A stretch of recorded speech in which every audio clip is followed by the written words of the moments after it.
Hello guys, welcome to my channel English by Anus, and today I'm going to teach you a very interesting topic, that is adverb, and we will discuss about what is an adverb, how many types of an adverb, and how and where it is used, and we will also discuss about the questions that are asked in every exam related to adverbs.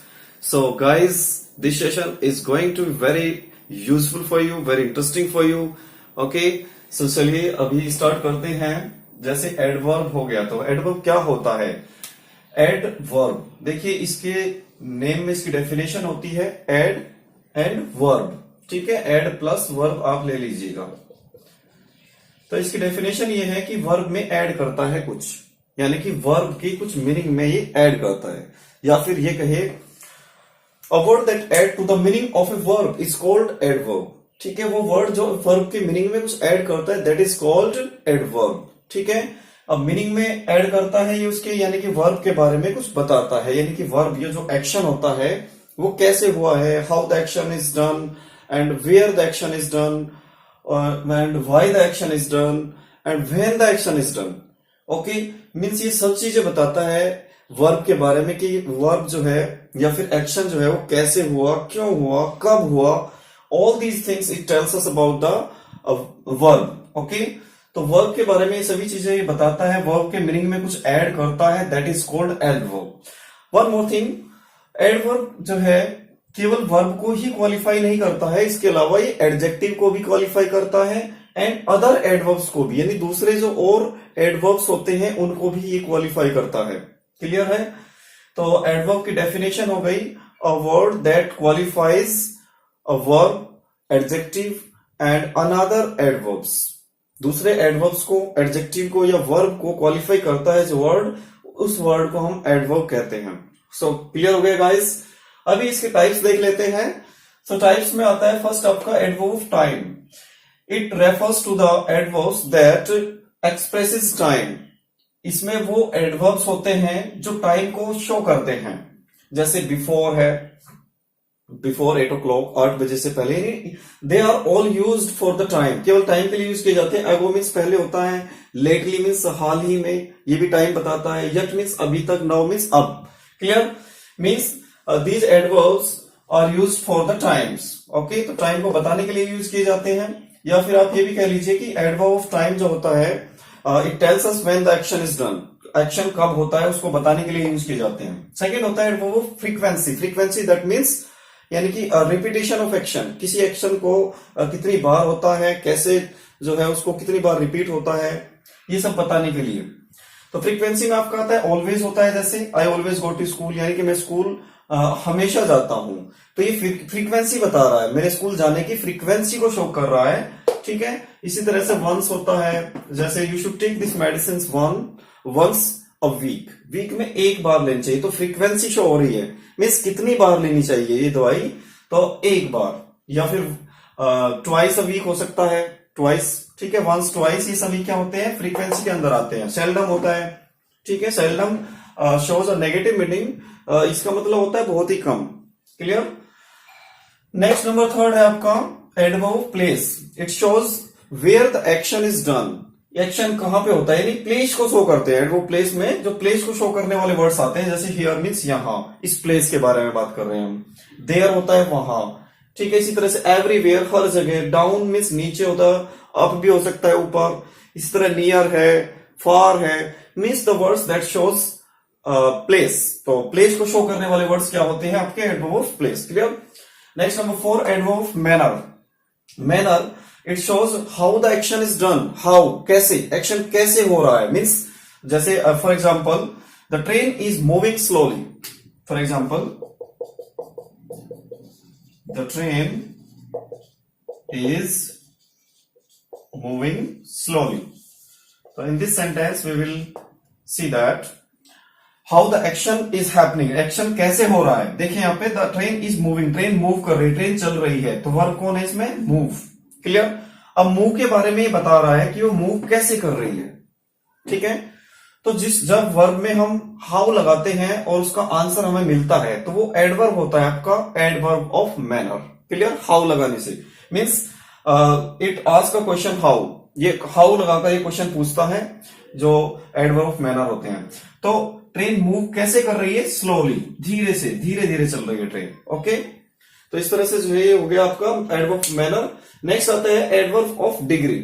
अब degree बताती है means intensity show करती है कि action जो है वो कितना ज्यादा हो रहा है या कितना कम हो रहा है। Means it shows action how much और हाउ लिटिल, एक्शन कितना ज्यादा है या फिर कितना कम है।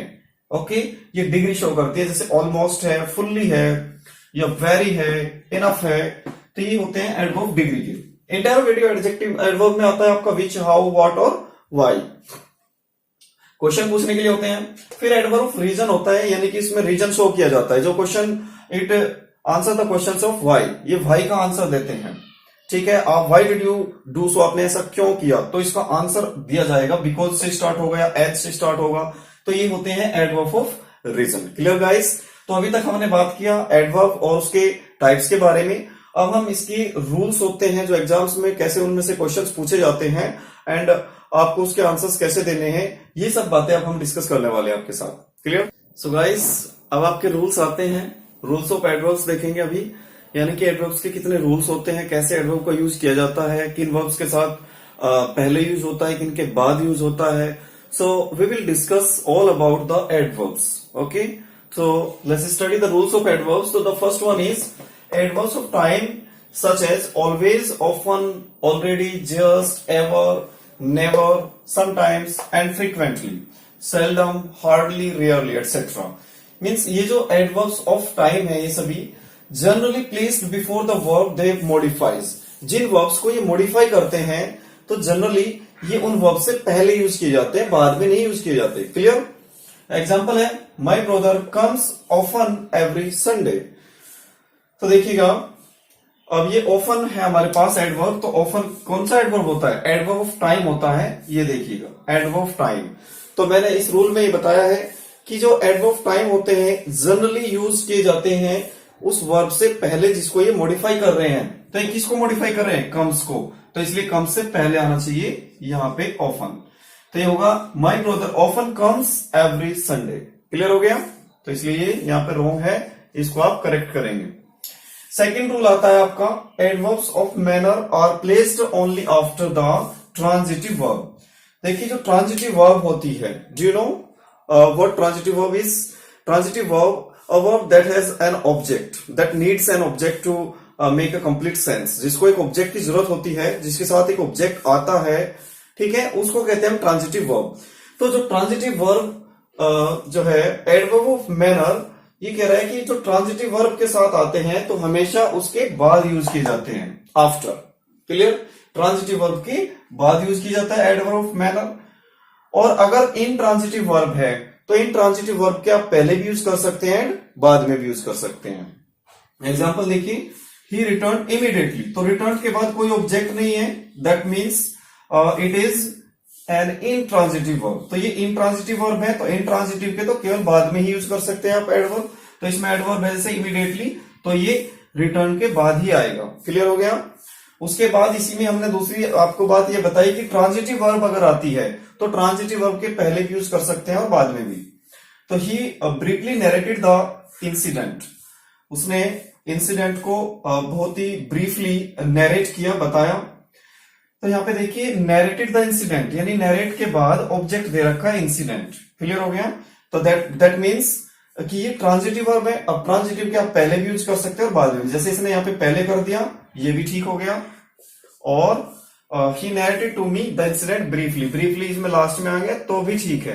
क्लियर, तो ये ट्रांजिटिव के पहले भी आ सकता है और बाद में भी आ सकता है एडवर्ब ऑफ मैनर। क्लियर हो गया ये रूल। नेक्स्ट रूल आपका आता है if the sentence is introduced by an adverb inverted form of the verb used for the sake of emphasis. So guys this is a very most important rule of the adverbs and mostly in every exam question is asked from this rule, so you have to pay attention to the video and आपको सभी rules जानने के लिए आपका जो भी confusion है, जो एडवर्ब में बहुत सारे स्टूडेंट्स को कंफ्यूजन रहता है, आज वो सभी क्लियर होने जा रहा है। तो इस सेशन को आप बहुत ही ध्यान से देखेंगे और आपको ये वीडियो लास्ट तक देखनी होगी अगर आप जो है आगे कभी भी किसी भी तरह की कोई कंफ्यूजन नहीं चाहते हैं एडवर्ब को लेकर, क्योंकि आज इस सेशन में एडवर्ब की फुल डिटेल से जो है आपको एडवर्ब के बारे में बताया जाएगा। एडवर्ब के कितने रूल्स होते हैं, कैसे इनसे क्वेश्चंस आते हैं एग्जाम में, and how you have to solve them. So we will discuss about all the rules of adverb. So guys, आपको ये वीडियो लास्ट तक देखिएगा। देखिए तो इस थर्ड क्वेश्चन है आपका, थर्ड रूल क्या है कि जब भी किसी एडवर्ब से कोई सेंटेंस स्टार्ट होता है, यानी कि एडवर्ब जब सेंटेंस की स्टार्टिंग में आता है तो हमेशा उस सेंटेंस में इन्वर्टेड फॉर्म आती है। तो आपने ये वर्ड इन्वर्टेड फॉर्म क्या होती है आपको शायद ना ही पता हो, तो मैं बता देता हूं। इन्वर्टेड फॉर्म होती है कि जब सब्जेक्ट से पहले वर्ब यूज करते हैं उसमें, ठीक है। जैसे ये सेंटेंस है आपका, ही सेल्डम, नहीं फर्स्ट सेंटेंस देखिए, सेल्डम ही विजिट्स हिज पेरेंट्स। ये सेंटेंस रॉन्ग है, मैंने यहाँ पे क्रॉस कर रखा है, ये सेंटेंस रॉन्ग है। तो you have to find out the mistake of this sentence. इस सेंटेंस में क्या मिस्टेक है, you have to find out, ये फाइंड करनी है आपको। क्लियर? जैसे कि मैंने इस रूल में बताया कि जब भी एडवर्ब से स्टार्ट होता है, अब सेल्डम क्या है, एडवर्ब है, तो जो भी सेंटेंस एडवर्ब से स्टार्ट होते हैं उसमें इन्वर्टेड फॉर्म यूज करनी है, यानी पहले हेल्पिंग वर्ब फिर सब्जेक्ट। तो देखिएगा ये क्या बनेगा, डज ही, यानी कि यहां पे आ जाएगा डज, डज ही। फिर विजिट्स में से एस भी हटा देते हैं हम, क्योंकि जब हेल्पिंग वर्ब आती है तो मेन वर्ब में एस या यस नहीं जोड़ा जाता है। क्लियर? तो ये हो जाएगा seldom does he visit his parents. Clear हो गया? अब ये सेंटेंस आपका राइट हो गया है। तो ये होती है इन्वर्टेड फॉर्म। जब भी कोई सेंटेंस एडवर्ब से स्टार्ट होता है तो इन्वर्टेड फॉर्म यूज की जाती है। नेक्स्ट एग्जांपल देखिए, ही सेल्डम विजिट्स हिज पेरेंट्स। अब यहाँ पे सेल्डम जो एडवर्ब है वो सब्जेक्ट के बाद आया है, यानी कि सेंटेंस के स्टार्टिंग में नहीं आया, तो इसलिए ये सेंटेंस आपका ठीक है। Third sentence, no sooner she reached the station then she meet her friend. तो नो सूनर यानी कि ये एडजेक्टिव है, सेंटेंस के स्टार्टिंग में आ गया, तो इन्वर्टेड फॉर्म आनी चाहिए थी, नहीं आई है, तो ये सेंटेंस क्या हो गया आपका, रॉन्ग हो गया है।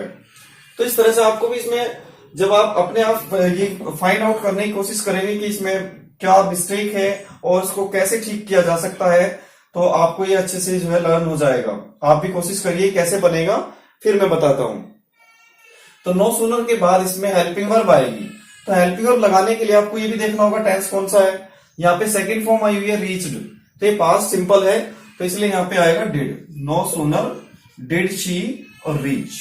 डिड के बाद फर्स्ट फॉर्म आती है, फिर सेकंड फॉर्म नहीं आती है जब डिड यूज हो जाता है।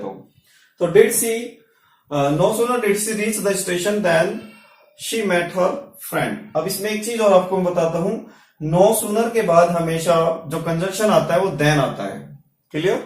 ये भी क्वेश्चन आ जाता है एग्जाम में, नो सूनर दे देते हैं और यहाँ पे कोई दूसरा कंजक्शन दे देंगे, जैसे वैन दे देते हैं, ठीक है ना। तो आपको ये कंफ्यूजन नहीं होना चाहिए, नो सूनर के बाद केवल देन ही आएगा। क्लियर हो गया? तो इस रूल में से दो तरह से क्वेश्चन पूछे जा सकते हैं एग्जाम में। एक तो मैंने बताया है, जब भी कोई एडवर्ब से स्टार्ट होता है सेंटेंस तो उसकी इन्वर्टेड फॉर्म आएगी। दूसरा ये है कि नो सूनर के साथ आपको यहाँ कोई अदर कंजक्शन दे देगा तो आपको देन करना है, हमेशा देन आता है। नेक्स्ट एग्जांपल देखते हैं, हार्डली स्कार्सली। ये भी आता है बहुत बार एग्जाम में, आपने देखा भी होगा। हार्डली स्कार्सली ये भी एडवर्ब है, दोनों का मतलब होता है मुश्किल से, ठीक है। तो हार्डली स्कार्सली के बाद भी इन्वर्टेड फॉर्म आएगी, तो had she reached the station when the train arrived. तो ये सेंटेंस भी आपका बिल्कुल राइट है, क्योंकि एडवर्ब के बाद इन्वर्टेड फॉर्म आई हुई है। दूसरी बात इसमें यह है कि हार्डली या स्कार्सली के साथ एडवर्ब जो कंजक्शन आता है वो वैन होता है, WHEN, वैन। तो ये दो बातें हैं इसमें, एक तो हार्डली स्कार्सली के साथ वैन आता है कंजक्शन, क्लियर, देन नहीं आता है। और दूसरा यह है कि हार्डली स्कार्सली से अगर सेंटेंस स्टार्ट हो रहा है तो इन्वर्टेड फॉर्म आएगी।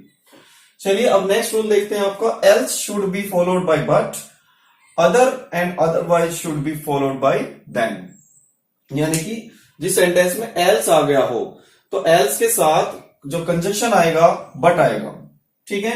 अदर या अदरवाइज के साथ जो है आता है देन, THAN। तो चलिए इसके एग्जांपल्स ले लेते हैं। जैसे इट इज नथिंग एल्स, तो यहाँ पे एल्स आ गया, देखिए नथिंग एल्स, तो नथिंग एल्स के साथ क्या आएगा, बट, देन नहीं आएगा। इस तरह से एग्जाम में दिया जाता है आपको एरर के रूप में, तो नथिंग एल्स देन देते हैं, आपको क्या करना है, इसको बट में बदलना है, यानी कि यहाँ पे बट आएगा, तो ये रॉन्ग है। क्लियर? सेकंड एग्जांपल है आपका, she had no other alternative but stay here, यानी कि आपके पास कोई दूसरा रास्ता नहीं है यहाँ पे रुकने के अलावा। तो नो अदर अल्टरनेटिव, तो जब अदर आ जाता है अदर के साथ देन आएगा, बट नहीं आएगा। तो ये वाली इसमें मिस्टेक है, आपको यही मिस्टेक फाइंड आउट करनी होती है। नेक्स्ट रूल आपका आता है नंबर 5 है, negative adverb should not be used with the words negative in meanings. Next आपका रूल ये है कि कुछ वर्ड्स होते हैं जो मीनिंग में नेगेटिव होते हैं, मीन्स जो नेगेटिव मीनिंग कन्वे करते हैं, तो ऐसे वर्ड्स के साथ नेगेटिव एडवर्ब्स यूज नहीं किया जाता है। ठीक है, तो ऐसे वर्ड्स कौन कौन से हैं, ऐसे एडवर्ब्स कौन से हैं जो नेगेटिव होते हैं, जैसे seldom, nowhere, never, nothing, hardly, rarely. Okay, तो ये कुछ वर्ड्स होते हैं, इनके साथ नेगेटिव सेंटेंस नहीं आता है कभी भी। क्लियर, इनके साथ यानी कि ऐसे वर्ड्स नहीं आएंगे जो नेगेटिव मीनिंग कन्वे करते हों, क्योंकि ये एडवर्ब भी नेगेटिव मीनिंग ही कन्वे करते हैं, तो इसलिए वो डबल नेगेटिव हो जाएगा and that is wrong. Double negative नहीं हो सकता है, वो रॉन्ग हो जाएगा। जैसे एग्जांपल है यहाँ पे, शी हार्डली नोज नथिंग। अब देखिएगा, हार्डली जो है एक नेगेटिव मीनिंग कन्वे करता है, एक ऐसा एडवर्ब होता है जिसका मीन्स होता है मुश्किल से, यानी कि जो कि लगभग नेगेटिव सेंस ही देता है, पॉजिटिव नहीं देता है ये। तो इसके साथ आप नथिंग कैसे यूज कर लेंगे, फिर नथिंग का मतलब कुछ नहीं, ये तो नेगेटिव हो गया, तो इसलिए डबल नेगेटिव यूज नहीं हो सकता है, ये रॉन्ग है। अगर हार्डली यहाँ पे आ गया है तो यहाँ नथिंग नहीं आ सकता है। शी हार्डली नोज एनीथिंग, ये बनेगा फिर एनीथिंग। क्लियर हो गया, ये एनीथिंग बन जाएगा आपका, क्योंकि आप ये भी जानते होंगे नथिंग एनी और नथिंग और एनीथिंग। ठीक है, यानी कि जब नेगेटिव सेंटेंस होता है तो एनीथिंग यूज करते हैं उसमें, हम नथिंग नहीं करते हैं। उसके बाद दूसरा सेंटेंस है, they do not seldom come here. अब सेल्डम भी वही होता है, बहुत ही कम, लगभग ना के बराबर, सेल्डम का मीन्स होता है ये। तो सेल्डम जो इतना कम होता है, लगभग ना के बराबर, तो ये भी नेगेटिव मीनिंग कन्वे करता है इसके साथ, इसलिए डू नॉट नहीं आएगा, तो ये बनेगा दे सेल्डम कम हियर। क्लियर हो गया आपका, तो ये आपको एकदम कंफ्यूजन आपका क्लियर हो जाना चाहिए। उसके बाद नेक्स्ट रूल नंबर 6 में मैंने कुछ ऐसे नाउन्स आपके लिए लिखे हैं यहाँ पे, जिनका एडजेक्टिव और एडवर्ब में आपको हमेशा कंफ्यूजन रहती है, क्योंकि आपने हमेशा सुना होगा कि मोस्टली एडवर्ब्स ly जो है उनके लास्ट में होता है, means mostly adverbs and in ly। Clear, but ly mostly होता है लेकिन सभी नहीं होते हैं, सभी के लास्ट में ly नहीं होता है, मोस्टली के लास्ट में ly होता है। तो इसलिए वे ऐसे कुछ और भी वर्ड्स हो सकते हैं जिनके लास्ट में ly आता है, तो हमें उन पे भी ध्यान देना है, क्योंकि उनमें हम एग्जाम में कंफ्यूज हो जाते हैं कि ये एडवर्ब है या एडजेक्टिव है। क्लियर, तो ऐसे ही कुछ वर्ड्स मैं आपको यहाँ पे दिखा रहा हूं। देखिए, जैसे फ्रेंड है, नाउन है। फ्रेंडली एक एडजेक्टिव होता है, ly लास्ट में आया हुआ है, लेकिन क्या है, ये एडजेक्टिव है, एडवर्ब नहीं है। इसका एडवर्ब क्या बनेगा, इन ए फ्रेंडली मैनर, यानी कि एक फ्रेंडली मैनर से। ठीक है, ये एडवर्ब बनता है इसका, तो आप इसमें कंफ्यूज मत होइएगा, ये एडजेक्टिव है, एडवर्ब नहीं है। उसके बाद कोवर्ड होता है, कायर। कोवर्डली जो है, कोवर्डली मैन, यानी कि ये एडजेक्टिव बन गया इसका, कोवर्ड का, और इसका एडवर्ब क्या बनेगा, इन ए कोवर्डली मैनर। क्लियर। नेक्स्ट है माइजर। माइजर होता है कंजूस, माइजरली इसका एडजेक्टिव हो जाएगा, और इन ए माइजरली मैनर ये इसका एडवर्ब बनेगा। तो ये आपका एक बहुत ही इंपॉर्टेंट रूल है, इसमें बहुत ज्यादा कंफ्यूजन होती हैं, और मोस्टली इस तरह के क्वेश्चंस ही एग्जाम में आते हैं, जो सिंपल है वे नहीं आते, इस तरह के ही आते हैं, तो यही आपको याद रखने होंगे। नेक्स्ट आपका नंबर 7 रूल है, इससे भी बहुत बार क्वेश्चंस एग्जाम में देखे गए हैं। इनमें भी कुछ ऐसे वर्ड्स हैं जिनमें आप हमेशा कंफ्यूज रहते हैं कि ये वर्ड एडजेक्टिव हैं या एडवर्ब हैं। इनका भी आपको ये नहीं पता चलता है, क्योंकि इनके लास्ट में ly नहीं है, इसलिए आप कंफ्यूज रहते हैं कि ये एडजेक्टिव नहीं है या ये एडवर्ब नहीं है, और मोस्टली ये एग्जाम में पूछे भी जाते हैं। तो देखिए ऐसे वर्ड्स को हम कैसे पहचानेंगे। फास्ट है, जैसे आपका फास्ट, फास्ट एडजेक्टिव भी होता है और एडवर्ब भी यही होता है, फास्टली नहीं होता है। आप अब से पहले आप क्या गलती करते हो, आप ये गलती करते हो कि फास्टली है तो एडवर्ब होगा, फास्ट है तो एडजेक्टिव होगा, लेकिन नहीं, यू आर रॉन्ग। फास्ट ही एडजेक्टिव होता है, फास्ट ही इसका एडवर्ब भी होता है। क्लियर। तो फास्ट है, स्ट्रेट है, डायरेक्ट है, hard, hardly, late, light, high, safe, quite. तो ये वर्ड्स ऐसे होते हैं, they are used both as an adjective और एज एन एडवर्ब। इनको हम एडजेक्टिव के रूप में भी यूज करते हैं और एडवर्ब के रूप में भी यूज करते हैं इन वर्ड्स को। सो ये आपका कॉन्सेप्ट एकदम क्लियर हो जाना चाहिए guys. Okay, so next rule है आपका इनफ। इनफ के बारे में है, इनफ कैसे यूज किया जाता है। Enough is both an adjective and adverb. Enough जो है एडजेक्टिव भी होता है and it is also use as an adverb. Okay, as an adverb it is always placed after the adjective. जब इसको हम एडवर्ब के रूप में यूज करते हैं तो एडजेक्टिव के बाद यूज किया जाता है इनफ, क्लियर। और जब इसको हम एडजेक्टिव के रूप तरह सेंटेंस में यूज करते हैं तो ये नाउन से पहले यूज होता है, क्लियर है ना। जैसे एग्जांपल देखेंगे, शी इज इनफ वाइज, तो ये गलत हो गया। अब ये देखिए इनफ, अगर आप यहाँ पे वाइज क्या है, वाइज क्या होता है, वाइज एडजेक्टिव होता है। तो एडजेक्टिव के साथ जब इनफ यूज करते हैं तो इसका मतलब है कि ये क्या है, एडवर्ब है, ठीक है। तो एडजेक्टिव के बाद आना चाहिए फिर इनफ, तो ये हो जाएगा वाइज इनफ, यहां पे आएगा enough. She is wise enough to allow her sun to go, clear. Next है आपका सेकंड एग्जांपल है इसका, ही हैज इनफ मनी। अब यहाँ पे मनी क्या होता है, नाउन होता है, तो नाउन से तो पहले ही यूज होगा। तो आप इनफ का ये यूज याद रखना हमेशा। अगर एडजेक्टिव के साथ यूज कर रहे हैं हम इसको तो एडजेक्टिव के बाद होता है इनफ यूज और नाउन से पहले यूज होता है, क्लियर। नेक्स्ट आता है नंबर 8, ये होता है so, SO, so plus helping verb plus subject. इसका हम यूज करते हैं अफर्मेटिव सेंटेंस में in relation to two persons doing one action. जब दो पर्सन एक ही एक्शन को कर रहे हैं, दो पर्सन एक ही एक्शन को कर रहे हैं और सेंटेंस अफर्मेटिव है यानी अफर्मेटिव सेंस दे रहे हैं, तब हम यूज करते हैं सो डू आई का, यानी सो हेल्पिंग वर्ब फिर सब्जेक्ट आएगा, ठीक है। लेकिन अगर वे नेगेटिव सेंस कन्वे कर रहे हो, नेगेटिव, ठीक है ना, तब जो है यहाँ पे नाइदर आता है, नाइदर हेल्पिंग वर्ब फिर सब्जेक्ट, क्लियर। इसमें भी वही है, in relation to two persons doing one thing, यानी दो पर्सन एक ही चीज कर रहे हैं, एक ही एक्शन को कर रहे हैं। अगर नेगेटिव है तो नाइदर हेल्पिंग वर्ब सब्जेक्ट आएगा, पॉजिटिव है तो सो हेल्पिंग वर्ब सब्जेक्ट आएगा, clear. For example, she won the prize and so did her sister. देखो उसने प्राइज जीता and so did her sister, यानी कि यहाँ पे जो सो का यूज किया है, सो डिड, ये किसकी सेंस में यूज हुआ है, विन की, यानी कि उसकी सिस्टर ने भी जीता, इसका मीन्स ये है, ठीक है ना। इसी तरह इसका नेगेटिव देखेंगे, he does not right well and neither do I. वह अच्छा नहीं लिखता है एंड नाइदर डू आई, और ना ही मैं लिखता हूं अच्छा। तो नाइदर डू की जगह हमने राइट, यानी राइट की जगह यूज किया इसका। तो यानी कि दोबारा जब एक ही एक्शन को दो पर्सन कर रहे होते हैं तो एक ही वर्ब को, सेम वर्ब को हम दो बार नहीं लिखते हैं, ठीक है। इसमें राइट ना लिख करके हमने क्या यूज किया, नाइदर डू आई, ठीक है। अगर आप इसमें भी यहाँ पे भी राइट लिखते तो सेंटेंस गलत हो जाएगा, ठीक है। सेम वर्ब एक ही सेंटेंस में दो बार यूज नहीं हो सकती है। तो दूसरी बार अगर हम उसको यूज कर रहे हैं और सेंटेंस नेगेटिव है तो नाइदर डू आई बन गया। तो ये बहुत ही आपके लिए बहुत ज्यादा इंपॉर्टेंट जो टॉपिक्स थे रूल्स ऑफ एडवर्ब्स के, वो मैंने आज यहाँ पे क्लियर कराए हैं आपके। सो गाइस, इस तरह की और बहुत सारे टॉपिक्स को मैं आगे क्लियर करवाने जा रहा हूं। ऐसी बहुत सारी और वीडियोस मैं बनाऊंगा, तो उसके लिए आपको मेरे सभी वीडियोस देखते रहना होगा। इसके लिए आप मेरे चैनल को सब्सक्राइब करिए, इंग्लिश बाय अनुज।